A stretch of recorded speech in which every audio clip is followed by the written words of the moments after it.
oleh panitia di kolom chat dan mungkin mengingatkan rekan-rekan sahabat PDM lainnya ya yang barangkali belum mengisi. Baik, untuk sebelumnya masuk ke sesi selanjutnya, saya ingin menyapa narasumber kita yang hadir pada siang hari ini, Bapak Yogi Anggraina. Apakah sudah bergabung, Pak Yogi? Sudah, Bu Mega. Pak Yogi apa kabar? Sehat-sehat Pak Yogi ya? Baik Bu, Alhamdulillah sehat. Alhamdulillah sehat. Terima kasih ya Pak Yogi ya sudah menyempatkan waktunya di sela-sela kesibukannya untuk mengisi acara di webinar kami kali ini terkait dengan penilaian hasil belajar peserta didik. Ya. Sebelumnya saya ingin membaca profil singkat ya dari pemateri kita pada siang hari ini. Jadi Bapak Dr. Yogi Anggraina MSI ini kalau tidak salah di kantornya akrab dipanggil dengan nama Kang Yogi ya, Pak Yogi ya, karena beberapa kesempatan kalau sedang meeting sering dipanggil dengan sapaan akrabnya Kang Yogi. Nah, beliau ini pendidikan terakhir S3-nya di UPI ya terkait dengan pengembangan kurikulum yang tentunya pas banget ya dengan paparan atau konten yang akan kita bahas pada kesempatan siang hari ini. Dan unit kerja beliau ada di Pusat Kurikulum dan Pembelajaran ya di Beskap Kemendikbudristek dan jabatan beliau saat ini adalah sebagai koordinator kurikulum. Nah, ini pengalaman kerja hanya sebagian saja nih Bapak Ibu ya, karena kalau kami tuliskan semuanya penuh ya.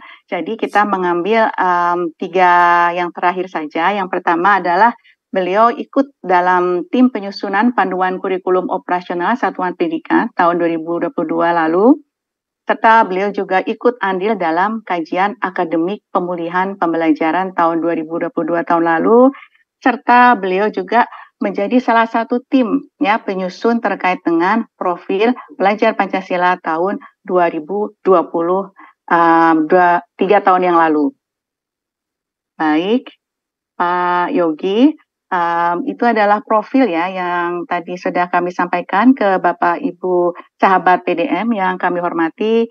Selanjutnya, untuk mempersingkat waktu, kami persilakan untuk Bapak Yogi menyampaikan paparannya terkait dengan hasil belajar peserta didik. Dan sekaligus saya juga ingin mengingatkan ya kepada para sahabat PDM, apabila ada hal-hal yang ingin ditanyakan kepada Bapak Yogi, bisa langsung nanti dituliskan di kolom chat dengan format nama, ya, terus nama instansi dan asal, ya, sehingga nanti akan memudahkan teman panitia untuk menyampaikan pertanyaan itu di sesi tanya jawab. Baik, selanjutnya waktu dan tempat kami persilakan kepada Pak Yogi kurang lebih untuk 30 menit ke depan. Silakan Pak Yogi. Baik Bu Mega, terima kasih.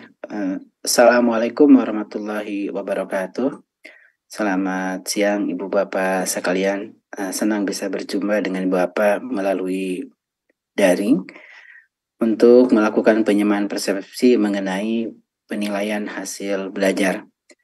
Nah, Bapak, terlebih dahulu mungkin ingin kami sampaikan bahwa berbagai program pemerintah yang dilakukan melalui program Merdeka Belajar inilah untuk mewujudkan, tujuannya adalah untuk mewujudkan Indonesia maju yang berdaulat, mandiri, berkepribadian melalui terciptanya pelajar Pancasila yang mempunyai kemampuan bernalar kritis, kreatif, mandiri, beriman, bertakwa pada Tuhan Yang Maha Esa, akhlak mulia, gotong royong, dan berkebinekaan global. Inilah tujuan yang ingin kita bangun melalui proses pendidikan dan diantaranya melalui proses pembelajaran. Kita ingin menyiapkan para peserta didik kita untuk siap memasuki abad 21, ya, untuk siap berkompetensi pada abad 21, mempunyai karakter yang baik dan sesuai sila-sila Pancasila. Sehingga pada saat kita merumuskan terkait ke-6 dimensi inilah kita pun sudah mempertimbangkan berbagai kompetensi yang ada, baik kompetensi abad 21, pendidikan, karakter, nilai-nilai Pancasila, termasuk kompetensi-kompetensi lain yang kemudian kita wujudkan melalui ke-6 dimensi ini. Nah, Bapak, inilah tujuan ingin kita bangun melalui proses pembelajaran di dalam pendidikan kita. Nah, oleh karena itu, berbagai upaya yang dilakukan, pembaharuan yang dilakukan, sejatinya ingin mewujudkan kualitas yang bermutu, di mana para pendidik kita, para peserta didik kita, para pelajar kita mempunyai kemampuan ke-6 dimensi ini. Kementerian sudah melakukan penataan beberapa regulasi. Yang sudah dilakukan pada tahun 2022 adalah kita merevisi standar nasional pendidikan. Kenapa ini terlebih dahulu kita lakukan? Karena di dalam undang-undang disebutkan bahwa pengembangan kurikulum mengacu kepada standar nasional pendidikan. Maka terlebih dahulu yang kita tata, yang kita revisi adalah standarnya sebagai acuannya. Dari 8 standar, yang diacu dalam pengembangan kurikulum itu ada 4 standar, yaitu standar kompetensi lulusan, standar isi, standar proses, dan standar penilaian. Sehingga inilah sebelum regulasi-regulasi terkait kurikulumnya nanti kita revisi, kita sudah merevisi dulu acuan di atasnya. Ini yang mungkin berbeda dengan negara-negara lain, yang mana di negara lain antara standar dan kurikulum itu tidak dipisah. Mereka langsung standar achievement misalkan, ya langsung menetapkan standar kurikulumnya. Tapi di kita ini ada gradasi, ada yang di level standar, di bawah standar nanti ada yang di level kurikulum, lalu kurikulum inilah yang nantinya harapannya dapat diterjemahkan di level satuan pendidikan. Sehingga ada gradasi. Kita pada saat menyusun mana yang akan kita tetapkan di standarnya, lalu dari standar itu dapat diturunkan menjadi kerangka dasar struktur kurikulum, dan kerangka dasar struktur kurikulumlah inilah yang nanti menjadi acuan satuan pendidikan dan peserta dan pendidik untuk diterjemahkan di satuan pendidikannya. Nah, Bapak, standar yang kita susun ini sudah mencabut regulasi lama. Jadi Permendikbud nomor 5 isinya mengenai standar kompetensi lulusan.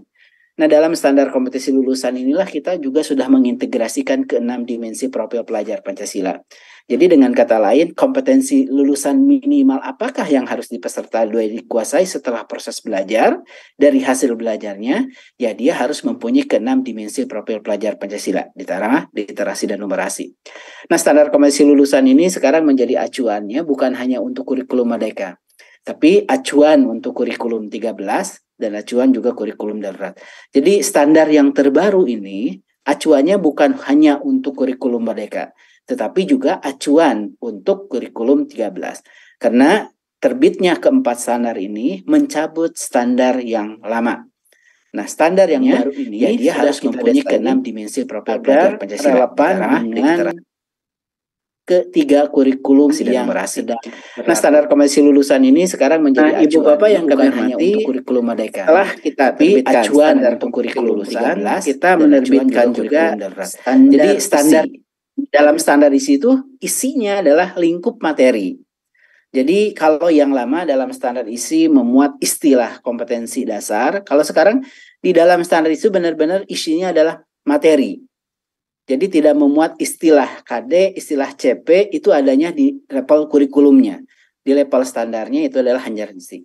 Nah, lebih lanjut Ibu Bapak yang konteks selanjutnya bagaimana mencakup untuk mencapai kompetensi lulusan, difasilitasi dikontekskan isi, perlu ada strategi proses mencapai tujuan tadi, maka kita terbitkan standar proses. Nah, dalam konteks hari ini, Bapak, yang keempat yang kita revisi diantaranya adalah yang keempat adalah standar penilaian. Bagaimana kriteria minimal mengenai mekanisme penilaian hasil belajar peserta didik, maka ini diatur melalui standar penilaian. Nah, Ibu Bapak, kalau lihat terkait dengan penilaian ini banyak beberapa perombakannya. Kalau SKL, SI tidak ada perubahan turunannya, masih selaras dengan turunan-turunannya. Kalau permanent proses juga sudah selaras karena selama ini kebijakan penyederhanaan RPP pun sudah sejak tahun 2019. Nah, terkait dengan konteks standar penilaian, ini memang ada amanah. Jadi kalau di 3 permen tadi tidak secara eksplisit perlu ada turunan yang harus segera diterbitkan, maka untuk terkait penilaian ini ada klausul di dalam regulasinya di pasal 12. Ini mengamanahkan kepada Kepala Beskap, kepada BSKP untuk menyusun pedoman, prosedur, dan bentuk penilaian belajar peserta didik.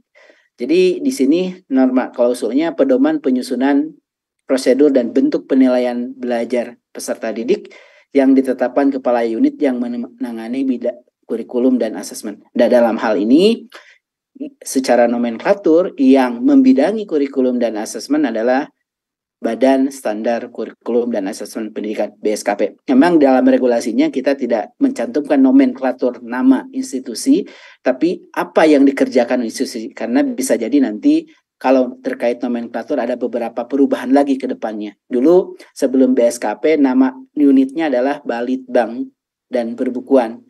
Dan di tahun 2021 diganti menjadi BSKP, Badan Standar Kurikulum dan Asesmen Pendidikan. Sehingga ini secara eksplisit unit yang dimaksud adalah Badan Standar Kurikulum dan Asesmen Pendidikan. Di mana memang melalui permen ini dalam standar penilaiannya diamanahkan untuk diterbitkan bentuk penilaian proses belajar peserta didik ini.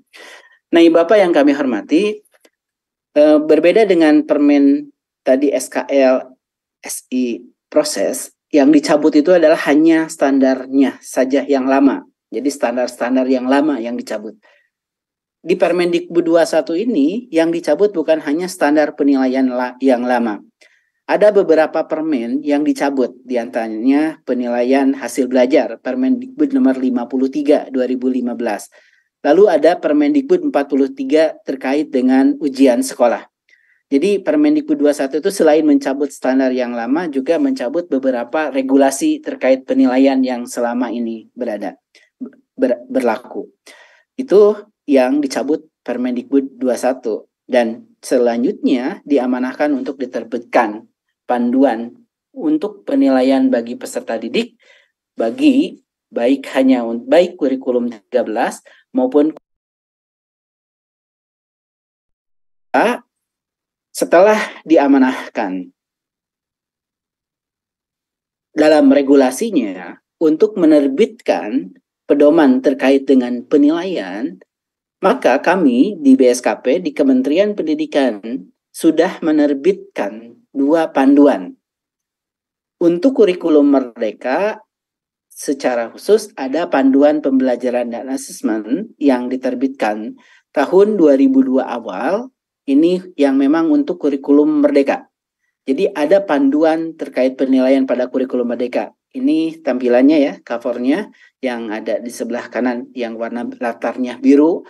Ini adalah panduan pembelajaran dan asesmen untuk kurikulum Merdeka yang diterbitkan tahun 2022. Dan untuk yang masih menggunakan kurikulum 13, kita pun sudah terbitkan di tahun lalu, di akhir tahun 2022, sekitar bulan November, menerbitkan panduan pembelajaran dan asesmen untuk kurikulum 13. Ini kenapa kita lakukan? Karena ada amanah dari permen mengenai standar penilaian untuk diterbitkan panduannya. Jadi kalau ketiga permen yang sebelumnya SKL SI proses itu tidak mendelegasikan, perlu secara khusus ada pedoman. Kalau terkait dengan penilaian, ini diamanahkan ada terbit panduan. Kenapa perlu diterbitkan panduan? Karena sebagai dasar apa regulasi yang selaras itu mengacu kepada aturan di atasnya. Nah, inilah Ibu Bapak sehingga ada 2 panduan. Untuk kurikulum Merdeka ini yang latarnya agak biru. Untuk kurikulum 13 ada yang latarnya agak kuning ya, hijau ini. Pembelajaran dan asesmen untuk kurikulum 2013. Untuk pendidikan anak usia dini, pendidikan dasar dan menengah. Nah, 2 panduan ini sudah terbit. Lalu ada pertanyaan, bagaimana pelaksanaannya? Maka setelah kami terbitkan kedua panduan ini, terutama yang masih menggunakan K13, kalau untuk kurikulum Merdeka mungkin tidak akan masalah karena pengaturannya sudah lengkap. Nah, untuk yang menggunakan kurikulum 2013, ini kita tambahkan dengan surat edaran. Jadi, untuk yang masih menggunakan K13, kalau yang menggunakan kurikulum Merdeka jelas ya, menggunakan aturan yang tadi, panduan pembelajaran asesmen sesuai jenjang kelas yang diterapkannya. Jadi sesuai jenjang kelas, kalau baru diterapkannya di kelas 7 misalkan, ya berarti terapkan menggunakan panduan pembelajaran asesmen di kelas 7-nya. Lalu bagaimana untuk kelas-kelas lain atau sekolah-sekolah yang masih penuh menggunakan K13? Karena yang menggunakan kurikulum Merdeka juga kan mungkin baru kelas 1, kelas atasnya kan masih K13. Atau bagi sekolah yang masih penuh menggunakan K13. Nah, maka kami terbitkan panduan ini. Ibu Bapak, panduan ini klausulnya, norma yang agak kita highlight adalah ini, keterangan satuan pendidikan yang menerapkan kurikulum 13, termasuk di dalamnya ya, pelaksana kurikulum mandiri belajar, dapat memilih menggunakan panduan pembelajaran dan asesmen kurikulum 13 yang baru atau masih menggunakan panduan yang lama. Ini kenapa kita pilih kebijakan ini masih memperkenankan kesatuan pendidikan untuk menggunakan panduan yang lama, ini dengan beberapa pertimbangan. Jadi pada saat kita terbitkan panduan itu banyak yang bertanya, ini bagaimana penerapan? Apakah otomatis ini harus pakai yang baru atau tidak? Ini bagaimana di satuan pendidikan, padahal sekolah anak sudah menggunakan panduan lama, kok di tengah jalan tiba-tiba berganti. Nah, oleh karena itu, untuk mempertegas bagaimana penerapannya, kita terbitkan surat edaran ini. Jadi melalui surat edaran ini, Ibu Bapak menegaskan bahwa keputusan apakah masih menggunakan panduan yang lama atau mau menggunakan yang baru, itu kami masih persilahkan kepada satuan pendidikan. Jadi belum otomatis pada saat diterbitkan standar yang lama, tidak otomatis langsung serempak 100% langsung menggunakan yang baru. Memang menggunakan baru, tapi tahap implementasinya tidak langsung serempak di tahun yang sama. Nah, argumen-argumen ini yang beberapa pertimbangan inilah yang waktu itu akhirnya melandasi terbitnya surat edaran ini. Waktu itu kita memang idealnya Ibu Bapak terbitnya aturan baru otomatis 100% pakai yang baru idealnya. Tapi selama ini dalam implementasi kita pun dalam penerapan kurikulum tidak di waktu tahun yang sama otomatis pakai yang baru. Misalkan sebagai ilustrasi, waktu kita terbitkan regulasi kurikulum 2013, kita itu juga sudah mencabut seluruh standar yang lama, yang terkait 2006-nya. Jadi dicabut standar-standarnya, dicabut permen-permennya kurikulum 2006. Terbitlah regulasi tahun 2013, direvisi 2014. Tetapi pada saat kita terbitkan regulasi kurikulum 2013, tidak seluruh sekolah di tahun yang sama itu langsung menggunakan K13. Masih terdapat sekolah-sekolah yang masih menggunakan 2006. Walaupun regulasi 2006 itu sudah dicabut di tahun 2013. Tapi 2014, 2015, 2016, 2017, 2018 itu masih terdapat sekolah yang masih menggunakan kurikulum 2006. Padahal regulasi 2006 itu sudah dicabut sejak 2013, 2014. Tapi masih ada sampai 2018 itu menggunakan K13. Jadi memang itu akan diterapkan, tapi penerapannya tidak di tahun yang sama seperempat. Itu dasar kita kenapa pada saat mempersilahkan sekolah juga menggunakan panduan yang lama, itu masih diperkenankan. Karena memang seharusnya di tahun yang sama. Tapi kami memperhatikan beragam karakteristik di wilayah Indonesia. Kita perhatikan selain pertimbangan tadi ya, implementasi secara nasional itu untuk secara bertahap, kita memperhatikan juga kan siswa dari sudut orang tua, pandang orang tua, sudut pandang siswa. Kelas 1 misalkan dia selama ini kelas 1, kelas 2, kelas 7, kelas 8, selama ini masih menggunakan K13, bentuk laporan belajarnya masih menggunakan K13. Tapi kalau tiba-tiba kelas 1, kelas 2 format nilai raportnya misalkan 2 nilai, kelas tiba-tiba berubah bentuk penilaiannya, itu akan menyulitkan juga kepada sekolah untuk menjelaskan ke orang tua kenapa tiba-tiba pertengah jalan berubah. Nah, maka bagi sekolah-sekolah mungkin yang mempertimbangkan orang tuanya ini gimana kalau berubah dan lain-lain, masih diperkenankan menggunakan panduan yang lama. Di samping itu, mungkin juga ada sekolah, biar sekali gas saja. Karena kalau kami menggunakan sistem yang berbeda, misalkan pertimbangan lain ya, kelas 9 gurunya pun ngajar kadang di kelas 9, kelas 8, kelas 7. Lalu dia menggunakan cara yang berbeda antara di kelas atas dengan di kelas bawahnya, yang masih menggunakan kelas bawahnya menggunakan kurikulum merdeka, kelas atasnya kurikulum 13, nanti malah bingung gurunya. Biar aja gurunya menggunakan panduan yang baru seluruhnya. Nah, itu pun mungkin, maka silahkan gunakan panduan baru. Jadi norma yang ada terbit, karena memang kan amanahnya kepada BSK terbitkan panduan. Maka kita lengkapi kebijakan terbitnya panduan baru itu dengan surat edaran. Yang mana dalam surat edaran ini masih mempersilahkan sekolah untuk menggunakan panduan lama. Artinya apa? Artinya kalau sekolahnya masih menggunakan panduan yang lama, artinya sebenarnya masih yang dirujuknya itu masih selarasnya dengan standar-standar yang lama. Sehingga kalau masih menggunakan penilaian yang lama, itu otomatis sekolahnya juga masih memungkinkan dilaksanakan ujian sekolah. Karena apa? Karena masih merujuk kepada standar atau panduan yang lama. Jadi itu. Nah, sampai kapan ini kebijakan dilakukan? Sampai mungkin nanti akan kita terbitkan regulasi terbarunya.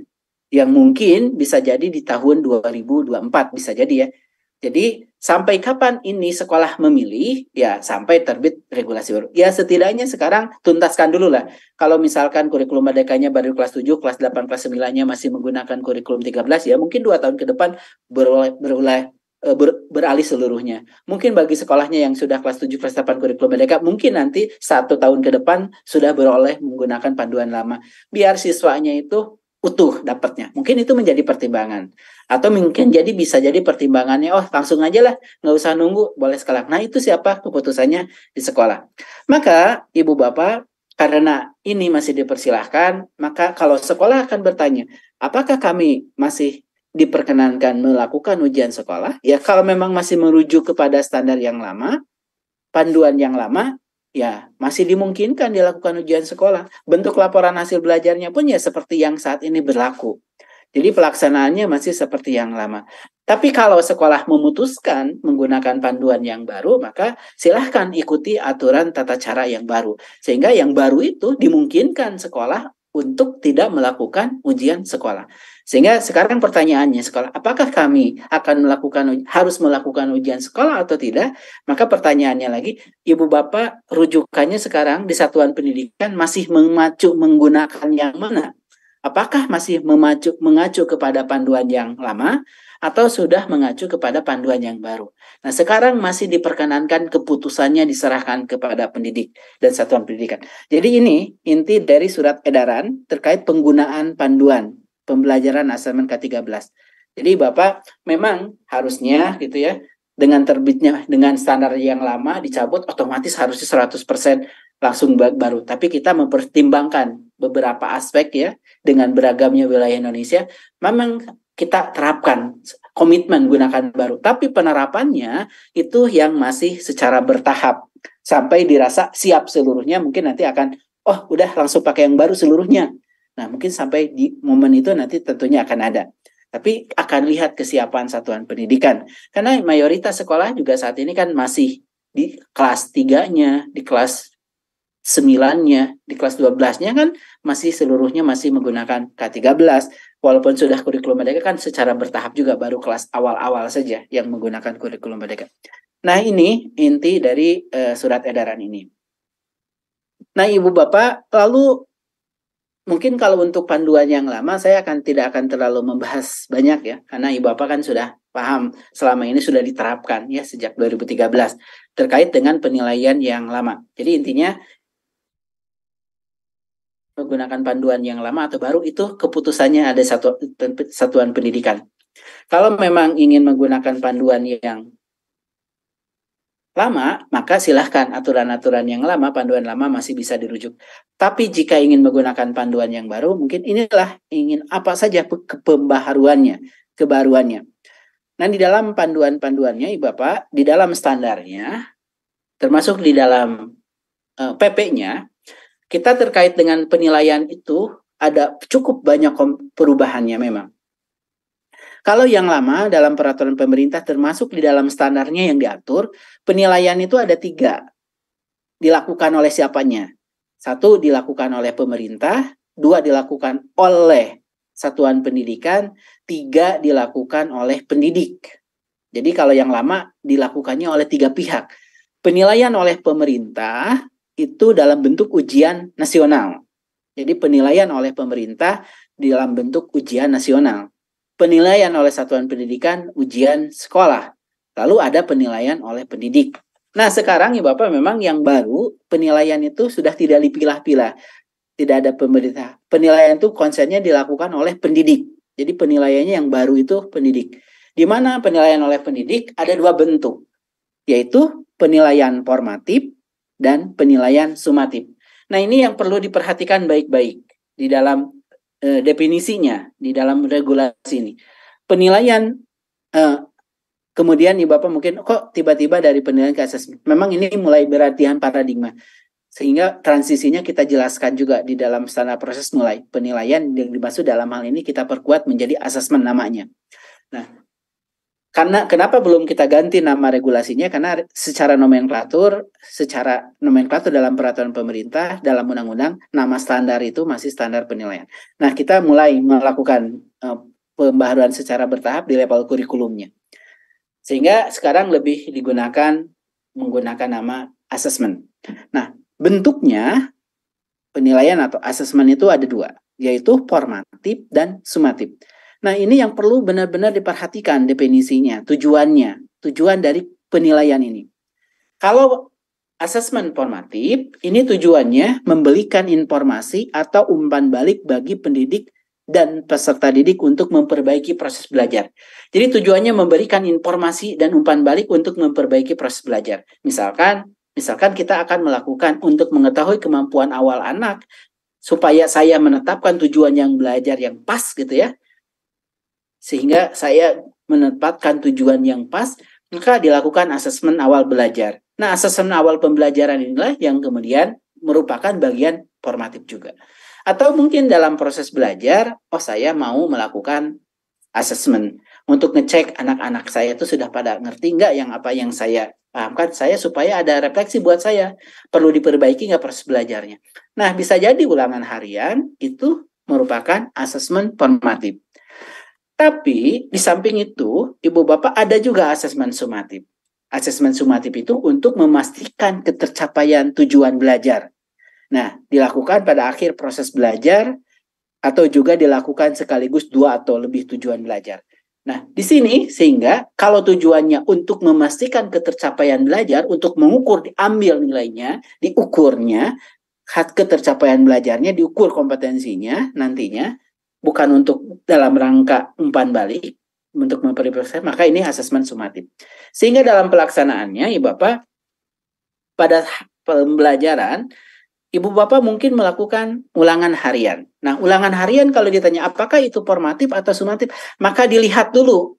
Tujuannya Ibu Bapak untuk melakukan ulangan harian itu untuk apa? Tujuannya untuk memperbaiki proses belajar, supaya saya tahu nih memperbaiki strategi yang saya ajarkan tepat atau tidak. Anak-anak sudah pada bisa atau belum? Bisa jadi itu ulangan harian menjadi asesmen formatif.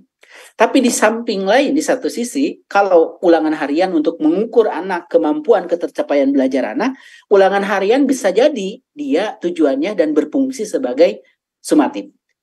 Sehingga itu yang perlu diperhatikan nantinya. Apakah ini untuk memberikan informasi? Kalau informasi, maka bagian dari formatif. Kalau untuk mengukur tujuan belajar yang nantinya diolah jadi rapor, maka itu sumatif.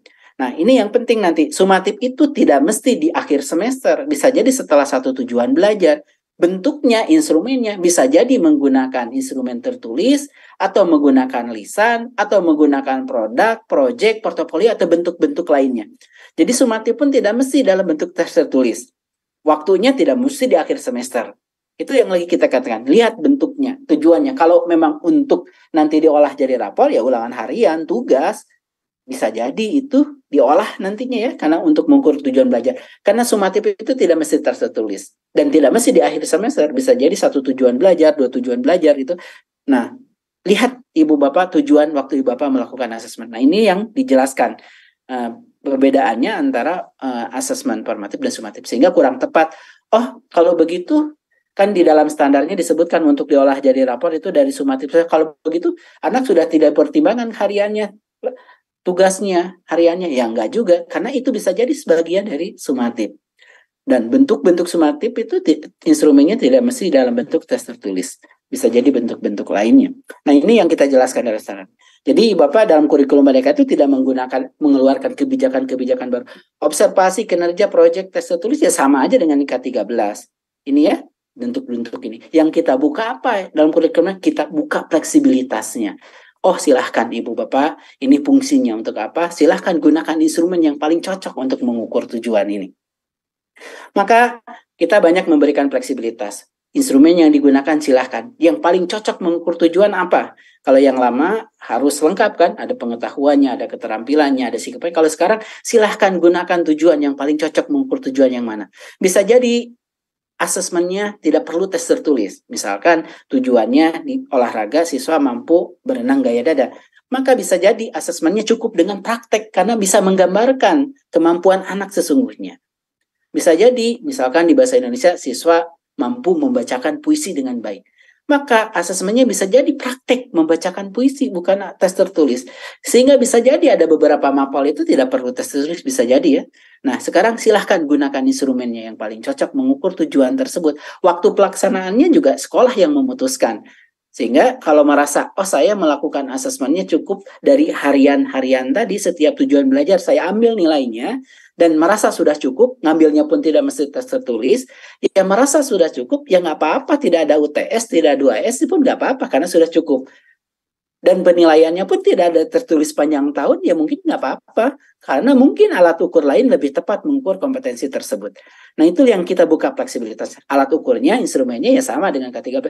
Yang kita buka adalah batasan-batasannya yang sebelumnya harus lengkap ada ini, ada ini, ada ini. Kalau sekarang silahkan gunakan instrumen yang paling cocok mengukur tujuan. Nah, ini implikasinya nanti ke laporan hasil belajarnya. Laporan hasil belajarnya pun sudah tidak kita pilih. Jadi laporan yang akan dilaporkannya adalah apa mata pelajarannya, ini sama ya. Prinsipnya karena mengacu yang K13 baru. Jadi konteks yang saya sampaikan ini adalah konteks yang sesuai, yang baik kurikulum Merdeka maupun panduan pembelajaran K13 yang baru. Ini yang baru ya, kalau yang lama nggak saya ungkap. Jadi prinsip-prinsip ini baik yang kurikulum Merdeka maupun yang baru itu prinsipnya hampir sama. Pelaksananya hampir sama. Kenapa? Karena rujukan di atasnya standarnya sudah sama. Jadi rujukan atasnya sama, maka ini implikasi ke penilaiannya itu sama. Yang dilaporkan nantinya, baik kurikulum Merdeka maupun panduan K13 yang baru ini. Nanti laporan belajarnya tidak dipilah lagi pengetahuan keterampilannya. Yang ada adalah mata pelajarannya apa, nilainya berapa, capaian kompetensi gimana. Dan sedikit yang membedakannya kalau kurikulum Merdeka untuk sikapnya nanti ada rapor proyek penguatan profil pelajar Pancasila. Kalau untuk yang K13 nanti tidak ada laporan P5 ya, adanya nanti ada laporan sikap. Jadi laporan sikap untuk yang masih K13. Jadi tetap sikap ada nilai, tapi khusus gitu, bukan di dalam mapel. Nah, untuk setiap mata pelajarannya ini informasi yang perlu sampai adalah nilainya berapa, lalu deskripsikan kemampuan tersebut. Itu saja, tidak dipilah lagi pengetahuan keterampilan. Itu saja mungkin yang dapat saya sampaikan ya terkait dengan penilaian hasil belajar ini, penilaian hasil belajar peserta didik. Saya kembalikan ke Bu Mega. Terima kasih. Assalamualaikum warahmatullahi wabarakatuh. Baik, Waalaikumsalam warahmatullahi wabarakatuh. Terima kasih Pak Yogi untuk paparannya. Ada beberapa hal yang saya catat ya, yang mungkin bisa menjadi penekanan kita semuanya, tetapi satu hal yang pasti yang tadi disampaikan oleh Pak Yogi ya, terkait dengan regulasi yang terbaru, di mana satuan pendidikan yang menerapkan kurikulum 2013, termasuk satuan pendidikan pelaksana IKM Mandiri Belajar, dapat memilih ya, menggunakan panduan pembelajaran dan asesmen kurikulum 2013 yang baru, atau menggunakan panduan penilaian yang lama. Dan sampai kapan ini berlaku, tadi sudah disampaikan oleh Bapak Yogi, sampai akan ada regulasi baru ya, yang akan menggantikan. Jadi mudah-mudahan ini juga memberikan suatu kelonggaran ya, jadi tidak harus tiba-tiba langsung berubah sekaligus, tetapi masih ada waktu buat Bapak Ibu untuk berubah dan berproses. Ya, itu mungkin hal yang bisa saya garis bawahi, dan terima kasih banyak Pak Dr. Yugi untuk apa yang telah disampaikan oleh Bapak. Mudah-mudahan akan menjadi ilmu yang bermanfaat dan juga akan memberikan wawasan yang lebih luas lagi kepada para sahabat PDM yang bergabung pada siang hari ini.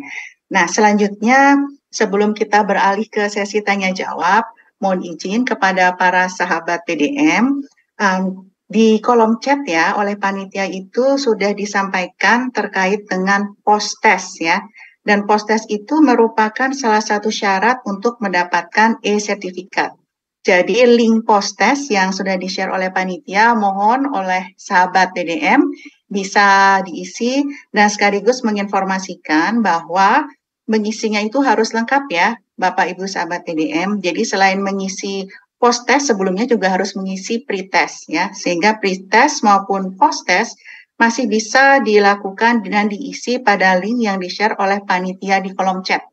Ya, dan mohon izin juga untuk mengingatkan kepada sahabat PDM lainnya yang mungkin belum mengisi, mohon diingatkan supaya nanti pada akhir acara kita bisa mendapatkan e-sertifikat. Ya, terima kasih.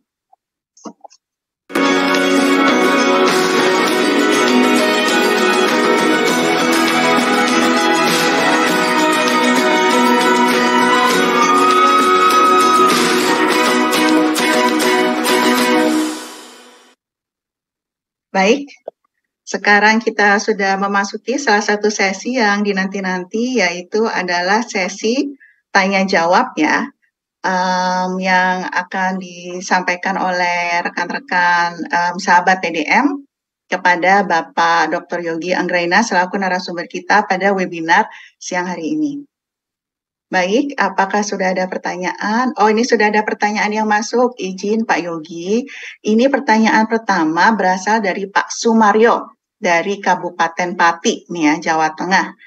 Jadi, simpulan sekolah memiliki kemerdekaan, beliau menanyakan adalah menggunakan panduan yang lama atau baru.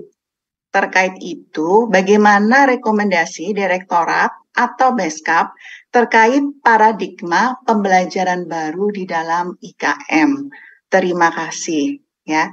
Jadi itu adalah pertanyaan dari Pak Sumaryo, Kabupaten Pati. Kami persilahkan ya untuk Pak Yogi bisa menjawab secara langsung pertanyaan ini. Waktu dan tempat kami persilahkan. Baik, makasih. Jadi kalau rekomendasinya terkait dengan tadi menggunakan panduan yang mana, kalau terkait dengan panduan penilaiannya, sama kalau kami nyaranin silahkan Bapak, kalau kami secara elogasi manapun, yang penting yang lebih siap satuan pendidikannya yang mana. Karena ada juga satuan pendidikan yang lebih siap menggunakan panduan baru seluruhnya, biar gurunya satu frekuensi. Apalagi ngajar itu kan ada yang ngajar kelas 7, 8, 9 sekaligus. Jadi biar satu frekuensi, ya sudah langsung rubahkan paradigmanya baru. Tapi ada juga mungkin pertimbangan lain yang mempertimbangkan orang tua, siswa. Ini gimana nih kalau berubah bentuk rapornya, sistematikanya kok tiba-tiba di jalan. Ada juga yang mungkin daripada nanti dengan orang tua menjelaskannya lebih lama, ya udahlah kita tuntaskan dulu yang sudah berjalan. Kita mulainya dari awal yang baru aja, nanti kalaupun mau pakai yang baru gitu ya, nanti aja tahun 2024. Nah itu silahkan Ibu Bapak keputusannya itu. Mungkin ada plus minusnya, karena kami juga ada yang menyatakan kami lebih sih udahlah sekaligus gitu ya, pakai yang lama maupun jadi biar seluruh tingkatan. Nah itu pertimbangannya mohon dipertimbangkan ya, didiskusikan satuan pendidikan. Ya, itu sehingga kami tidak mengerucut ke salah satu. Tentu ada pertimbangan satuan pendidikan untuk memilih panduan yang mana. Itu mungkin Bu kalau dari yang terkait dengan hal tersebut. Ya, terima kasih Pak Yogi. Mudah-mudahan sudah terjawab ya pertanyaannya Pak Sumaryo ya. Ya. Selanjutnya kami akan melanjutkan kepada pertanyaan kedua. Baik, pertanyaan kedua ini kayaknya Bapak ya, dari Bapak Okto Suhar ya. Beliau ini mungkin guru ya atau kepala sekolah dari SD Negeri Karangsari ya. Ini saya juga nggak tahu nih posisinya di mana nih. Karangsari. Pertanyaan beliau sebenarnya cukup singkat. Apakah penilaian atau bentuk asesmen SD dan SMP itu sama ya Pak Yogi ya? Ya, Silakan sama. Pak Yogi. Sama. Ya, bentuknya sama. Yang agak beda memang di PAUD. PAUD itu ada, makanya kita ada tambahan kalau untuk PAUD, panduan hasil belajar PAUD, karena di PAUD itu belum ada nama mata pelajaran kan, belum ada nama mata pelajaran kalau di PAUD itu, belum berbentuk mata pelajaran, dan belum sampai ke kuantitatif penilaiannya. Kalau di SD, SMP, SMA bentuknya sama. Sehingga kenapa pertimbangannya, kalau yang lama sebelumnya kan masing-masing menerbitkan ya. Untuk SD ada panduan sendiri, SMP ada sendiri, SMA sendiri, SMK sendiri. Kalau sekarang semangatnya itu antara SD, SMP, SMA, SMK itu satu frekuensi, sehingga satu panduan, sehingga prinsipnya bentuknya itu sama. Jadi jawabannya sama. Ya, baik Pak Okto, mudah-mudahan sudah terjawab ya. Jadi jawabannya Pak Yogi singkat, padat dan jelas, sama ya untuk jenjang SD, SMP, SMA, bahkan untuk SMK. Yang berbeda ada di jenjang PAUD ya. Jadi sudah terjawab supaya kita sefrekuensi semua sehingga SD, SMP, SMA, dan SMK sama. Baik, selanjutnya apakah ada pertanyaan ketiga? Oke, pertanyaan ketiga berasal dari Bapak Arianto ya. Beliau dari SMP Negeri 2 Mandi Rancan ya.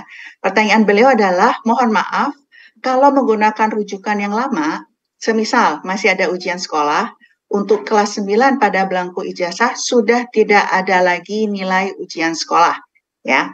Jadi ini adalah pertanyaan yang disampaikan oleh Bapak Arianto ya. Silakan Pak Yogi untuk menanggapi.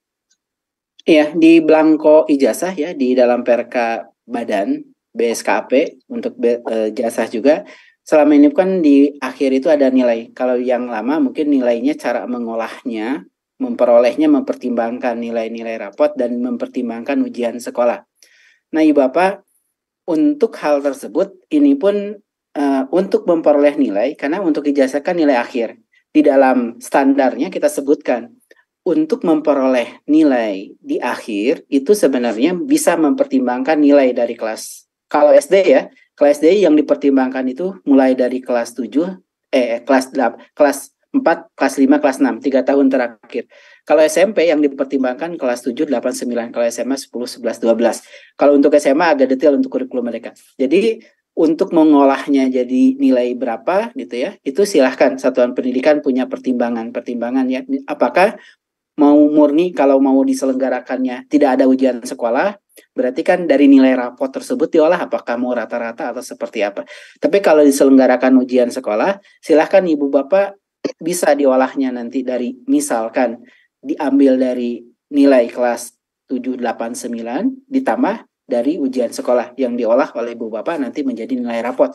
Nah, kalau selama ini gimana prakteknya? Kalau selama ini misalkan tahun lalu kami misalkan ini 20% ujian sekolah, lalu 80% hariannya, sudah silahkan juga menggunakan tata cara yang seperti yang lama untuk mengolahnya. Tapi jika dia tidak ada ujian sekolah mengacu ke panduan baru, ya mungkin diolahnya diambil dari rata-rata nilai rapot juga silahkan. Itu mungkin kebijakan sekolah. Ya Bu, apa dalam prakteknya kalau memang tahun lalu saya dalam mengolah menjadi ijazahnya adalah sekian persen dari nilai-nilai rapot ditambah sekian persen dari ujian sekolah, maka diolah jadilah nilai ijazah. Jadi dalam ijazah kan selama ini pun satu nilai kan belakangnya. Nah, memperoleh nilai itulah yang silahkan Ibu Bapak diperhitungkan apakah mau dari nilai rapor saja atau diolah dengan ujian sekolah. Itu mungkin Bu, makasih. Ya, baik, terima kasih Mas Yogi untuk penjelasannya yang sangat detail ya. Dan mudah-mudahan sudah terjawab ya Pak Arianto ya. Tadi sudah cukup jelas disampaikan oleh Pak Yogi. Dan mungkin mewakili pertanyaan yang serupa dari sahabat PDM lainnya. Baik, langsung kita menuju kepada pertanyaan keempat dari Bapak Arifin ya, dari Lampung.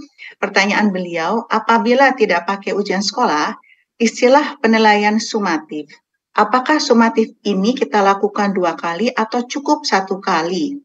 Ya, sebagai contoh sumatif pertama untuk nilai semester akhir, ini SMP semester kedua kelas 9, dan sumatif kedua untuk nilai ijazah. Ya, ini pertanyaannya ya Pak Yogi ya, dari Pak Arifin ya, dari Lampung. Ya, silakan menanggapi Pak Yogi. Ya, pertama kalau untuk ijazah di dalam standarnya itu kita menyebutnya dan diturunkan juga ke panduan mempertimbangkan penilaian hasil belajar dari kelas 7, 8, 9 kalau di SMP ya. Jadi yang dipertimbangkannya kalau untuk ijazah mempertimbangkan kelas 7, 8, 9. Jadi itu yang nantinya dipertimbangkan kalau untuk ijazah gitu ya. Untuk kenaikan kelas kan kelulusan ya, untuk kelulusan yang tentunya salah satu pertimbangannya itu kelulusan itu untuk ijazah juga nantinya. Nah itu untuk yang dipertimbangkannya. Tetapi Ibu Bapak kalau untuk kenaikan kelas misalkan ya per semesternya, mungkin saya izin tampilkan juga standarnya ya yang Ya, ada silakan Pak Yogi. di dalam standar penilaian nih. Ini ya, untuk penentuan kelulusan, satuan pendidikan mempertimbangkan laporan belajar yang mencerminkan pencapaian peserta didik pada semua pelajaran eskal ya. Kalau untuk SD kelas 5, kelas 6 tadi koreksi ya. Jadi kelas 5, kelas 6 yang diperhatikannya ya untuk kelulusan ini. Kalau untuk SMP dan SMA ini semua tingkatan kelas. Jadi 7, 8, dan 9 dipertimbangkan untuk malah jadi nilai rapot jika tidak diselenggarakan ujian sekolah. Jadi pertimbangkan nilainya. Persentasenya yang memang menjadi kewenangan sekolah. Kalau selama ini di rata-rata ya sudah rata-rata ya. Kalau selama ini mungkin lebih nyamannya kami kelas 9 itu 50%, kelas 7, 8, 25, 25 ya silahkan juga. Itu silahkan keputusan sekolah. Yang penting mempertimbangkan nilai tersebut. Lalu apakah kalau konteksnya nanti kan ada konteks jasa ya, kalau konteks jasa mempertimbangkannya memang semua tingkatan kelas kalau SMP dan SMA. Kalau SD kan kelas 5 dan kelas 6 yang dipertimbangkannya. Nah, kalimatnya mempertimbangkan ya, mau di rata-rata persentase itu keputusan sekolah. Atau mau cara yang lama ya, kalau pakai panduan lama ya cara yang lama. Tapi kalau tadi tidak ada ujian sekolah kan tentunya sesuai panduan baru. Nah, bagaimana menghitungnya? Silakan sekolah.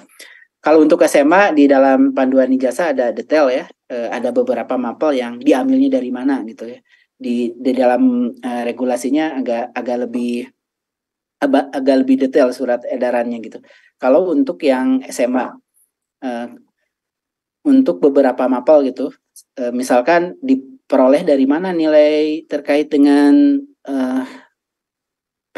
PKWU gitu. Nah itu ada detail di dalam PRK-nya. Jadi PRK-nya ya Bapak untuk ijazah ini sudah ada yang terbaru ya PRK yang revisinya di bulan Maret karena bulan Januari sudah terbit terus ada beberapa pembaharuan sehingga kita terbitkan. Jadi ada surat edaran peraturan Kabadan ini ya nomor 4 dan nomor 8. Jadi terakhir nomor 8 pedoman ini ya. Jadi perubahan atas lampiran peraturan tentang pedoman pengelolaan. Jadi lihat yang edaran yang terbaru ini, yang diterbitkan di bulan Maret. Karena Januari sempat terbit ya pedoman penyelenggaranya dan terbit lagi terakhir di revisi bulan Maret. Nah di sini kalau untuk yang untuk bagaimana mengisinya, ini untuk K13 tentunya ya. Bagaimana mengisinya untuk SD SMP, ini kan pertimbangkan ini mengacu kepada Permen 21. Permen 21 itu normanya adalah penguangan ijazah normanya kalau untuk SD mempertimbangkan kelas 5, kelas 6. Kalau untuk SMP, SMA mempertimbangkan seluruh setiap jenjang kelasnya. Jadi kalau SMP 7, 8, 9 dipertimbangkan mau di rata-rata atau tidaknya. Kalau untuk SMA ini ada tambahan lain ya, nilai mata pelajaran IPA gimana untuk rapot ijazah? Ya diperoleh dari kelas 10 saja. Untuk IPS gimana? Diperoleh dari kelas 10 saja. Untuk sejarah gimana? Diperoleh dari kelas 11, 12. Nah, kalau untuk SMA ini, untuk ininya ya, ada beberapa klausul untuk yang menggunakan 3 untuk kurikulum merdeka. Jadi ada beberapa klausul. Nah, itu yang mungkin nanti diperhatikan penuangan ijazahnya ya, PRK nomor 8 tahun 2023 ini untuk lebih detailnya. Itu yang Ibu Bapak mungkin perlu perhatikan nanti. Lalu ada concern kedua tadi terkait dengan sumatif. Ibu Bapak sumatif itu bukan berarti ulangan di akhir semester atau di tengah semester. Nah, sumatif itu untuk mengukur ketercapaian tujuan belajar, tujuannya. Sehingga pelaksanaannya berapa kali, bisa jadi 10 kali, bisa jadi 2 kali, bisa jadi sekali. Jadi ulangan sumatif itu bentuk penilaian sumatif itu bisa jadi kami lakukan penilaian sumatif itu per tujuan belajar. Tujuan belajar ini ambil nilai. Setelah selesai ambil nilai gitu ya. Nah, setelah hampir tahun kan sudah diambil-ambil terus kan, mengambilannya tanda kutip dicicil ya, setiap tujuan belajar diambil. Sehingga di akhir tahun tuh tidak perlu lagi nanti akumulasinya, merasa oh sudah cukup informasi gitu ya. Ya sudah, berarti tidak perlu lagi UTS, tidak perlu lagi UAS. Kalau merasa setelah dari tujuan-tujuan itu diambil gitu ya. Tapi kalau merasa oh kami belum cukup, perlu dikonfirmasi lagi, ya sudah tambahin akumulasi dalam bentuk UTS, UAS pun silahkan, nggak dilarang. Jadi penilaian sumatifnya Ibu Bapak bentuknya UTS, UAS gitu. Diambil lagi itu silahkan. Sehingga kalau batasannya nggak ada batasan sebenarnya ya. Yang penting tujuan belajarnya itu diukur. Karena konsennya adalah mengukur tujuan. Untuk mengukur tujuan bisa jadi dicicil gitu ya. Tanda kutip setiap tujuan selesai ambil. Satu tujuan ambil terus. Ya udah saya sudah cukup kok memperoleh informasi. Misalkan di olahraga tujuan belajar berenang. Ya udah setelah selesai berenang ambil nilainya. Sudah tes renang, udah dapat nilai renang kan. Nanti beralih ke basket. Ya udah setelah basket renang basket. Jadi tesnya nggak diakumulasi renang juga basket juga dan lain-lain juga. Tapi setiap tujuan kan peroleh nilai. Gimana mengolahnya? Mau rata-rata silahkan, persentase tertentu juga silahkan. Nah itu ya, jadi tidak ada batasan sebenarnya untuk yang penting tadi sumatif itu tujuannya untuk mengukur ketercapaian belajar yang bisa jadi ya dicicil gitu ya, tanda kutip pertujuan-tujuan atau juga gabungan juga nggak apa-apa. Pertujuan diambil, lalu tengah semester akumulasi juga diambil gitu untuk mengkonfirmasi juga silahkan. Itu mungkin untuk penilaian. Jadi kalau untuk ijazah memang mempertimbangkannya selama ini kan bukan hanya di akhir semester 2-nya saja ya. Kalaupun ada ujian, kalau tidak ujian sekolah gitu ya, pertimbangkan kalau untuk SMP, SMA seluruh jenjang, kalau untuk SD kelas 5, kelas 6 yang dipertimbangkan nilai rapotnya. Kalau untuk sumatif, nah itu tidak mesti 2 kali, 3 kali, pasti tidak ada batasan. Yang penting tujuan itu diukur. Karena bisa jadi, oh kami cukup aja di akhir tahun sekali, ya, juga nggak apa-apa. Yang penting diukur kemampuannya tersebut seluruhnya. Itu Bu, makasih. Ya, baik, terima kasih Pak Yogi. Ini saya ikut menyimak nih sekaligus belajar nih Pak Yogi. Oke, apakah ada pertanyaan selanjutnya rekan-rekan panitia? Oh, masih ada nih Pak Yogi, tampaknya antusias nih. Untuk pertanyaan kelima ini berasal dari Bapak Sugeng ya, dari SMA Negeri 103 Jakarta. Jadi pertanyaan Pak Sugeng adalah, bagaimana strategi pengolahan nilai pada kurikulum Merdeka? Iya, baik kurikulum Merdeka maupun panduan baru, pengolahan nilai itu kami serahkan ke satuan pendidikan. Strateginya paling bagus gimana ya, duduk bareng-bareng sih sebenarnya di satuan pendidikan. Jadi di satuan pendidikan duduk bersama, kita tentukan bagaimana mengolah nilainya, menyepakati pengolahan nilainya. Untuk mengolah nilai bisa jadi itu diperoleh dari rata-rata. Ya udahlah nggak mau tahu, pokoknya rata-ratain semua aja jadi nilai di akhir. Lalu ada juga mungkin nggak bisa di rata-rata, ini kan ada materi ini lebih penting nih dibandingkan yang ini lebih krusial nih. Misalkan oh ini 40%, ini 60%, silakan. Kalau kami sendiri untuk rapotnya, untuk diambil nilainya, nilai akhirnya aja lah. Prosesnya sekolah gimana memperolehnya itu kewenangan sekolah. Karena kalau masalah perdebatan di kami pun nggak selesai sebenarnya Bapak ya, perdebatan merumuskan cara mengolah nilai itu selalu tidak pernah selesai. Karena ada yang berpandangan nggak bisa di rata-rata ini, sulit di rata-rata. Apalagi di rata-rata pengetahuan, keterampilan nggak bisa seimbang dan lain-lain ya. Ada juga yang berpandangan kalau pakai persentase tertentu makin nanti ada yang materi yang lebih penting, ini padahal sama-sama penting, ada selalu pertimbangan-pertimbangan itu. Maka ini untuk mempertimbangkan hal ini, pengolahan ini ya Ibu Bapak, kami serahkan kepada Ibu Bapak. Ibu Bapak, oh kami menyepakati biar gampang dirata-ratain aja, ya sudah dirata-rata. Oh, kami mempertimbangkan ada kalau melaksanakan tengah semester ya sudah, kalau pakai ada ulangan tengah semester misalkan UTS ya sudah, persentase UTS-nya berapa sepakati. Sekolah lain kan bisa jadi nggak ada UTS, berarti tidak perlu ada persentase itu. Maka silahkan disepakati, karena kami nggak tahu nih sekolah ini apakah ada penyelenggaraannya tuh cukup diambil dari tujuan-tujuan belajar, apalagi kalau asesmennya mengukurnya gitu ya tidak dilakukan tes tertulis kan, misalkan langsung praktek, siswa berenang praktek, siswa membaca puisi langsung, atau diambilnya dari portofolio. Nah, ngolahnya juga tentunya kan, oh yang satu pakai tes tertulis, satu pakai portofolio, satu ini diolah rata-rata juga kan kadang pertimbangan. Maka silahkan pengolahannya, kalau saran kami duduk bareng-bareng, sepakati di satuan pendidikan bagaimana kita menyepakati pengolahan di satuan pendidikan tersebut. Karena pemerintah tidak memberikan template bagaimana cara mengolah nilainya. Itu kewenangan. Tagihan kita pun nanti ke rapotnya Bapak yang kurikulum merdeka kan sudah publis ya. Tagihan kitanya pun Bapak tidak perlu input ini itu. Yang diinput oleh Bapak akhirnya berapa nilai di akhirnya. Itu yang diinput oleh Bapak nantinya. Jadi prosesnya di sekolah. Itu mungkin. Makasih. Ya. Baik, terima kasih Pak Yogi. Mudah-mudahan sudah cukup jelas ya Pak Sugeng ya.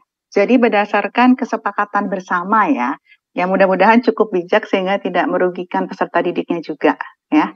Jadi tidak template khusus, tadi sudah disampaikan oleh Pak Yogi, tapi diserahkan kembali kepada sekolah untuk melakukan kesepakatan bareng-bareng ya. Baik, apakah ada pertanyaan selanjutnya atau pertanyaan ke-6? Oke. Ini pertanyaan datang rada jauh nih Pak Yogi dari SMP Negeri 3 Denpasar. Penanyanya adalah Nikadek Melida, Ibu ya, Nikadek Melida. Dan pertanyaan beliau adalah, apakah sekolah yang lulus PSP Angkatan 3 otomatis menerapkan kurikulum merdeka? Ini banyak ditanyakan nih sebenarnya di lapangan Pak Yogi. Silahkan. Ya, betul. Jadi yang program sekolah penggerak, kurikulum yang digunakannya otomatis menggunakan kurikulum merdeka. Jadi dapodiknya nanti oleh teman-teman dapodik akan disesuaikan menggunakan kurikulum merdeka. Jadi untuk PSP Angkatan 3 berarti di tahun 2023 2024 tahun ajaran baru nanti dapodiknya di kelas awalnya ya, kelas 1, kelas 4, kelas 7, kelas 10 akan digunakan menjadi kurikulum merdeka. Jadi yang PSP tidak perlu daftar kalau PSP ya, karena dia otomatis. Kalau PSP, makanya kami di dalam surat edaran terkait pendaftaran bagi sekolah ibu bapak yang sudah memperoleh SK PSP Angkatan 3 itu tidak perlu daftar. Kenapa? Karena kami otomatis bagi PSP itu kurikulumnya merdeka. Dapodiknya nanti akan menggunakan kurikulum merdeka di kelas awal ya, 1, 4, 7, 10. Terima kasih. Ya, baik, terima kasih Pak Yogi. Jadi sudah jelas ya Bapak Ibu ya, itu otomatis ya. Oke. Selanjutnya ada lagi nih pertanyaan ke-7 dari Ibu mungkin ya, Ibu Uwi Widyastuti dari SMP Tugu Ibu, Depok ya, Jawa Barat. Pertanyaan Ibu Uwi adalah, apakah dalam kurikulum merdeka juga ada standar penilaian seperti kurikulum 13? Apakah standar penilaian kurikulum merdeka? Terima kasih. Ya, pertama kalau standarnya sama. Jadi baik K13 maupun kurikulum merdeka mengacu kepada standar yang sama, Permendikbud 21 tahun 2022. Jadi K13 kurikulum merdeka mengacu kepada standar yang baru seluruhnya ya. Jadi Permendikbud 21. Jadi acuannya standar penilaian itu sama, baik kurikulum merdeka maupun kurikulum nggak beda sekarang. Jadi Permendikbud 21 itu menjadi acuan untuk K13 maupun kurikulum merdeka. Nah, itu kalau terkait dengan standarnya. Jadi standarnya sama, itu juga. Kalau terkait dengan panduan, memang ada 2 panduan tadi. Panduan untuk kurikulum merdeka, jadi ada standarnya 1 ya. Standarnya 1. Kalau panduannya ada disesuaikan. Jadi yang sama itu standarnya, tapi panduannya disesuaikan. Ada panduan untuk K13 yang sesuai dengan standar yang baru, ada panduan kurikulum merdeka yang tentunya sama juga selaras dengan standar yang baru. Itu mungkin. Jadi kalau standarnya sama, yang beda adalah di level pedomannya. Pedomannya memang disesuaikan dengan kurikulumnya. Baik, terima kasih Pak Yogi. Sudah cukup jelas ya Bu Uwi ya jawaban dari Bapak Yogi. Oke, selanjutnya kita akan beralih ya. Apakah masih ada pertanyaan ke-8 nih? Rekan-rekan panitia. Oh, masih ada dari Bapak atau Ibu ya ini ya, dari Bapak atau Ibu Eko B. Utami ya, dari SMP Negeri 39 Semarang. Jadi pertanyaan beliau adalah, apakah beberapa asesmen formatif dapat dipertimbangkan menjadi nilai asesmen sumatif? Ya, silakan Pak Yogi. Ini Bapak makanya nanti diperhatikan formatif dan sumatif itu dari tujuannya. Ibu Bapak sudah sejak awal tahu tujuan yang akan Ibu Bapak lakukan. Kalau tujuannya Ibu Bapak untuk memperoleh informasi dan untuk melakukan umpan balik dalam rangka memperbaiki proses belajar, misalkan, saya melakukan asesmen di awal belajar supaya saya tahu saya ngajarnya itu mulainya di mana. Itu kan asesmen awal belajar. Ini bagian dari asesmen formatif. Atau misalkan setelah proses belajar, misalkan setelah saya ngajarin gitu ya, setelah saya ngajarin guru hadir di kelas, saya ingin tahu nih anak-anak tuh kok mukanya datar-datar saja, ingin tahu anak tuh sebenarnya paham atau tidak, supaya saya ingin memperbaiki proses belajar, sehingga saya lakukan ulangan harian. Ulangan harian yang saya tujukan untuk mengetahui ini anak-anak itu sudah memahami atau belum, supaya saya mendapatkan informasi umpan balik dalam rangka memperbaiki proses belajar. Maka ulangan harian ini adalah bagian dari formatif. Karena niatnya untuk memperbaiki. Bukan diambil nilai anak untuk diolah jadi raport. Untuk diketahui ketercapaian belajarnya atau tidak. Jadi ulangan harian atau tugas gitu. Saya kasih tugas. Tapi untuk mengetahui anak itu pada ngerti atau tidak yang saya ajarkan. Karena kok wajahnya datar-datar saya nggak bisa prediksi nih Pak. Untuk memperbaiki proses belajar supaya saya tahu nih, mungkin kalau belum paham saya mengganti strategi belajar saya atau saya ulang lagi nih supaya pada bisa. Nah, itu formatif. Kalau untuk tujuannya memperoleh informasi ya, untuk memperoleh informasi atau untuk memperbaiki proses belajar. Jadi bentuknya tadi formatif bisa jadi tugas harian, portofolio. Nah, tapi kalau tujuannya, karena tujuan kan awal, niat di awal kan ibu bapak yang tahu di awal untuk apa. Jadi awalnya sudah menentukan. Jadi sudah tahu nih kelompoknya masuk mana sebenarnya. Tapi kalau niat awal, saya setelah belajar mau saya ambil nih anak nilainya, ketercapaian belajarnya untuk saya jadi rapor nantinya. Bentuknya, instrumennya bisa jadi ulangan harian, bisa jadi sumatif. Tugas bisa jadi sumatif, portofolio bisa jadi sumatif, project bisa jadi sumatif. Jadi sumatif tidak mesti tertulis. Bentuknya bisa jadi tanya lisan, nanyain gitu secara lisan. Atau dalam bentuk ulangan harian gitu. Nah, kalau tujuannya memang untuk mengukur ketercapaian, karena niatnya memang beda kan sejak awal. Kalau niatnya memang untuk mengukur, ya berarti itu sumatif. Sehingga tadi ibu bapak yang tahu, jangan pelin-pelan di tujuannya untuk apa gitu. Nah, jadi karena ibu bapak ini yang perlu clear formatif dan sumatifnya. Karena ulangan harian, apakah itu formatif atau sumatif? Nah, kembali ke tujuannya. Ulangan harian itu bisa berfungsi sebagai formatif, ulangan harian ya, bisa berfungsi sebagai sumatif, bisa berfungsi sebagai formatif kalau tujuannya untuk mengetahui kemampuan anak untuk memperbaiki proses belajar. Tapi kalau tujuannya untuk diambil ketercapaian belajarnya, diambil untuk malah nilai raport, bisa jadi ulangan harian jadi sumatif. Jadi ulangan harian di satu saat bisa jadi berfungsi sebagai formatif, bisa jadi sebagai sumatif. Tugas ya sama juga, tugas bisa jadi berfungsi sebagai formatif, bisa jadi sumatif. Portofolio sama juga, bisa jadi formatif, bisa jadi sumatif. Jadi Bapak tahu dulu nih, saya melakukan asesmen untuk apa. Jadi niatnya sudah apa? Nah itu jelas baru kalau niatnya berarti itu bagian formatif, tidak diolah jadi rapor. Tapi kalau dia ulangan harian, tugas tujuannya untuk mengukur tujuan ketercapaian, berarti nanti sudah niat nih Bu untuk diambil ketercapaiannya, berarti nanti diolah jadi rapor. Jadi itu yang perhatikan ibu bapak fungsinya, tujuannya ibu bapak melakukan asesmen untuk apa. Jadi yang jangan sampai penafsiran sumatif itu bahwa sumatif di akhir semester bentuknya tertulis. Nah itu yang mungkin perlu sama-sama dilakukan penyamaan persepsi apa itu sumatif. Ya, kalau sudah tahu ini fungsi tujuannya, ibu bapak sudah tidak bingung lagi nanti. Oh ini saya udah jelas nih tujuannya mau sumatif, bentuknya tes tertulis, lisan, observasi dan lain-lain lah ya. Ya sudah diolah nantinya, itu bagian dari sumatif.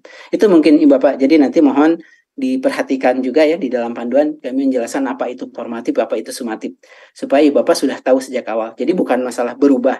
Kalau berubah berarti berubah niat memang dari sejak awal. Niatnya sudah berubah. Terima kasih. Ya, baik, terima kasih Pak Yogi. Jadi niatnya ya, nawaitunya udah ditentuin dari awal ya. Jadi tujuannya mau apa? Jangan nanti tiba-tiba di tengah jalan berubah ya. Jadi supaya tidak bongkar pasang, jadi niatnya diluruskan dulu Bapak Ibu. Oke, selanjutnya kita masih ada 2 pertanyaan terakhir. Pertanyaan 9 dari Kabupaten Pasuruan, dari Bapak ya, sepertinya ya, dari Bapak Ardiansyah, SMP Negeri 2 Rembang, Kabupaten Pasuruan. Pertanyaan Pak Ardiansyah adalah, mohon izin bertanya kepada Pak Yogi. Saya Ardiansyah, SMP Negeri 2 Rembang, Kabupaten Pasuruan. Mohon izin bertanya mengenai remedial dan pengayaan pada penilaian model baru ini. Ya, silakan Pak Yogi untuk menanggapi. Iya, makasih. Jadi remedial dan pengayaan sama juga tetap ada dalam kurikulum Merdeka. Yang lagi kita tekankan di dalam remedial bukan sekadar mengulang diujikannya, tapi mengulang materi apa yang belum dikuasai anak baru dicek lagi kemampuan anaknya. Jadi semangatnya adalah anak menguasai kompetensinya. Jadi semangat yang dilakukan sebenarnya itu pun dulu sama juga sebenarnya. Nah, arahan penguatan remedial itu remedial kan mengurang Nah, harapannya remedial itu bukan konsennya gitu ya, sudah selesai diulangi lagi tes, diuji lagi, diulangi lagi, diuji lagi, diuji lagi, tanpa anaknya diberikan penguatan kompetensinya. Jadi pelaksanaan remedial tetap ada nggak ada, sama seperti selama ini. Cuma lagi ingin kita tekankan, anak ini kan pada saat di asesmen belum menguasai kompetensinya. Jangan abaikan dia, tiba-tiba diuji lagi, tapi perkuat dulu kompetensinya. Nah, baiknya remedial itu jangan di akhir tahun. Baiknya setelah proses belajar belum satu tujuan sudah kedeteksi, segera kita perkuat, berikan kompetensinya. Jadi nanti tidak ada lagi yang tinggal banyak mengulang di akhir ya. Jadi remedialnya itu penguatan, mengulang kompetensi anaknya kuat. Setelah dikuatkan lagi mau di asesmen ulang lagi, ya udah asesmen ulang lagi, asesmen awal lagi, di asesmen lagi gitu ya, dicek lagi kemampuannya, dilakukan penilaian lagi. Nah, mana yang akan dilaporkan? Ya tentunya yang terakhir. Jadi bukan di rata-rata yang sebelum remedial, lalu yang setelah di remedial diolah, bukan. Tapi nilai itu adalah menggambarkan. Kalau ada toh anak belajar untuk mencapai bisa sesuatu itu diulang ya nggak masalah. Yang penting kan akhirnya. Karena yang menggambarkan kompetensi itu kemampuan di akhirnya. Jadi nilai itu menggambarkan kompetensi anak sesungguhnya. Jadi silakan diulang. Nah, nilai yang dilaporkan ya terakhirnya tadi kan. Ada kemampuan. Orang mungkin yang satu untuk mencapai nilai tertentu butuh effortnya tidak terlalu banyak dibandingkan anak ini harus diulang. Nah itu ya, jadi remedial tetap ada. Gimana pengayaan? Sama, pengayaan pun ada anak-anak yang sudah mencapai kompetensi minimumnya. Nah dia perlu diperkuat. Maka berikan pengayaan kepada dia. Berikan penguatan. Ya mungkin kalau anak sudah tahu misalkan bilangan bulat, lalu di kelasnya lagi belajar bilangan bulat, bosan dia. Perlu dia perkuat nih, bisa jadi penguatan materi yang lebih tinggi nih, pendalamannya. Nah, oleh karena itu berikan pengayaan. Jadi remedial pengayaan tetap. Nah, konsennya adalah, konsen palingnya adalah sejauh mana anak menguasai kompetensi minimumnya. Itu yang paling penting dibandingkan konsepnya bukan mikirin remedial tuh mikirin berapa kali diujikannya, bukan. Tapi memikirkan bagaimana anak menguasai kompetensi minimum. Itu mungkin, makasih. Jadi tetap ada remedial dan pengayaan, tapi mungkin yang perlu diperkuat itu penguasaan kompetensinya. Ya, terima kasih Pak Yogi. Mudah-mudahan sudah terjawab ya Pak Ardiansyah ya. Jadi tetap ada ya remedial maupun pengayaan, hanya mungkin kompetisinya ya itu yang harus ditekankan. Jadi tidak sekedar mengulang-ulang saja. Oke, ini udah pertanyaan terakhir ya Pak Yogi ya, pertanyaan ke-10. Oke, wah ini pertanyaan terakhir, jadi dicarikan yang rada jauh nih Pak Yogi ya. Dari SMA Negeri 5 Kupang ya, yang bertanya ini Ibu ya, Ibu Veronica Wawo. Jadi pertanyaan Ibu Veronica adalah, bagaimana cara menetapkan ketercapaian tujuan pembelajaran? Apakah harus mempunyai nilai kuantitatif? Nah ini balik lagi nih Pak Yogi, silakan. Ya Ibu Bapak, kalau untuk di ini, sebenarnya kalau dalam standarnya penilaian itu bisa kualitatif dan atau kuantitatif. Tapi ya standarnya memang berlaku untuk PAUD, SD, SMP, SMA, SMK. Kalau untuk PAUD pure masih kualitatif, tidak ada kuantitatif. Kalau untuk PAUD ya, kalau untuk PAUD masih kualitatif. Laporan di akhirnya, untuk laporan di akhirnya. Kalau untuk SD, SMP, SMA, ini karena terkait mata pelajaran dan keberlanjutan selanjutnya ya. Jadi sebenarnya kami juga inginnya, idealnya dibebaskan juga kalimatnya atau kualitatif. Tapi khusus untuk SD, SMP, SMA, untuk kualitatif gitu ya, saat ini mungkin masih transisi proses panjang kita ke depan. Karena sistem secara internasional, banyak yang diinput itu perlu memperoleh nilai kuantitatifnya yang diinput. Karena kalau kualitatif saja gitu ya, sulit untuk memperoleh memetakan anaknya. Sehingga untuk di SD, SMP, SMA laporan akhirnya masih kuantitatif dan kualitatif. Jadi dan. Kalau di SD masih kualitatif. Kalau dalam standar memang dan atau kalimatnya. Kualitatif dan atau. Nah, itu sudah diberlakukan di PAUD sudah kualitatif saja. Di SMP, SMA laporan hasilnya adalah kuantitatif dan kualitatif. Bagaimana memperoleh nilainya, apakah kualitatif dulu atau kuantitatif dulu, itu dikembalikan. Karena bisa jadi ada proses konsesnya itu adalah kuantitatif, konsekuensi lulus dari kualitatif. Jadi sudah dapat deskripsinya, baru diberikan angka belakang, silahkan dalam prosesnya seperti itu. Jadi dalam prosesnya gimana? Tapi tersajinya ke dalam laporan belajar memang saat ini kami masih memintanya adalah ada kuantitatif, ada kualitatif.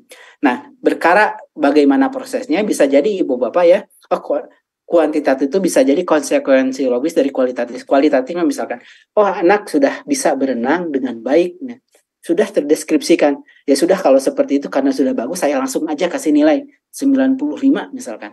Nah, bisa seperti itu. Atau bisa jadi kualitatif dibuat kriteria 1 A, B, C. Ada menetapkan dari awal ada 10 kriteria. Lalu saya tinggal checklist saja nih. Ternyata dari 10, 8 tercapai. Ya berarti nilainya gimana? Ya udah tinggal 8 per 10 langsung dapat 80. Jadi bisa memperolehnya seperti itu. Jadi untuk saat ini memperolehnya adalah tetapkan kriterianya itu ya, sejauh mana ketercapaian dari tujuan belajar yang kita tetapkan. Nah, untuk menjadi laporan belajarnya untuk SD, SMP, SMA masih kalimatnya kuantitatif dan kualitatif gitu. Jadi harus ada kuantitatif masih untuk laporan belajarnya ya, karena yang perlu terisi ada kualitatif dan ada kuantitatif. Jadi masih pakai dan, kecuali untuk UNPAUD. Itu mungkin. Terima kasih. Ya. Baik, terima kasih Pak Yogi untuk penjelasannya. Mudah-mudahan sudah cukup jelas ya, Ibu Veronica dan Bapak Ibu sahabat PDM semuanya. Karena ini ternyata pertanyaannya masih berkembang ini Pak Yogi ya. Kalau nggak kita stop, kayaknya nanti sampai buka puasa belum kelar nih Pak Yogi. Dan sekali lagi mengucapkan banyak terima kasih untuk sahabat PDM yang sudah antusias bertanya, dan tidak ada salahnya juga mungkin buat sahabat PDM untuk memperkaya lagi ya dengan membaca Permendikbud terbaru dari BSKP maupun surat edaran yang tadi sudah disampaikan oleh Pak Yogi. Ya, sekali lagi terima kasih banyak Pak Yogi, dan sebelum kita sudahi sesi untuk tanya jawab ini, mohon berkenan Pak Yogi mungkin ada closing statement ya yang ingin disampaikan kepada sahabat PDM. Silakan Pak Yogi. Baik, terima kasih. Mungkin saya ingin mengutip apa itu penilaian sesuai dalam standarnya, sehingga kita akan tahu fungsinya penilaian untuk apa. Ini penilaian ini adalah proses pengumpulan dan pengolahan informasi untuk mengetahui kebutuhan belajar dan capaian perkembangan atau hasil belajar anak. Sehingga ada dua fungsi di sini. Kenapa bentuk asesmen itu menjadi formatif dan sumatif? Ibu Bapak harus mengetahui sejak awal. Ibu Bapak melakukan asesmen itu untuk apa? Untuk mengetahui ketercapaian belajarkah? Atau mengetahui kebutuhan belajar anak? Karena semangat kita asesmen itu adalah angka yang tersaji, nilai yang tersaji itu adalah menggambarkan sesungguhnya kompetensi anak. Jadi sebenarnya ini menjadi alat bantu, bukan penghakiman buat anak. Jadi asesmen ini alat bantu untuk mengoptimalkan kemampuan anak, bukan sebagai penghakiman terhadap kemampuan anak. Itu yang mungkin yang lebih kami dorong ya. Bagaimana fungsi asesmen untuk membantu agar anak berkembang optimal kompetensinya, bukan untuk menghakimi anak. Sehingga asesmen yang kita dorong dalam kurikulum Merdeka, asesmen itu adalah menggambarkan sesungguhnya kompetensi anak. Apapun yang diperoleh itu tergambarkan sehingga menjadi feedback. Kalaupun sudah sangat bagus berarti anak ini sudah tercapai apa yang ingin dicapai. Kalau belum mencapai yang sesuai harapan, ini sebenarnya PR-nya bukan buat anak, buat pendidik, buat satuan pendidikan. Bagaimana mengoptimalkan kemampuan anak supaya minimumnya bisa tercapai oleh anak. Itu mungkin yang dapat saya sampaikan. Terima kasih. Assalamualaikum. Ya, waalaikumsalam warahmatullahi wabarakatuh. Terima kasih banyak Pak Yogi untuk closing statement-nya. Dan sekali lagi terima kasih untuk Pak Yogi yang sudah memaparkan ya hampir 1 jam lebih nih ya terkait dengan hasil penilaian peserta didik. Dan buat para sahabat PDM, apabila ingin menyimak kembali ya informasi terkait hal ini, barangkali tertinggal atau ingin ada beberapa yang diangkat lagi ya, itu nanti bisa menyimak langsung atau membuka langsung di YouTube resmi dari Direktorat Sekolah Menengah Pertama ya. Dan sekali lagi terima kasih banyak Pak Yogi, hatur nuhun. Mungkin kita kasih applause buat Pak Yogi ya, walaupun mungkin tidak terdengar. Dan mudah-mudahan kita bisa bertemu lagi ya Pak Yogi ya di lain waktu. Hatur nuhun, terima kasih. Terima kasih Bu Mega.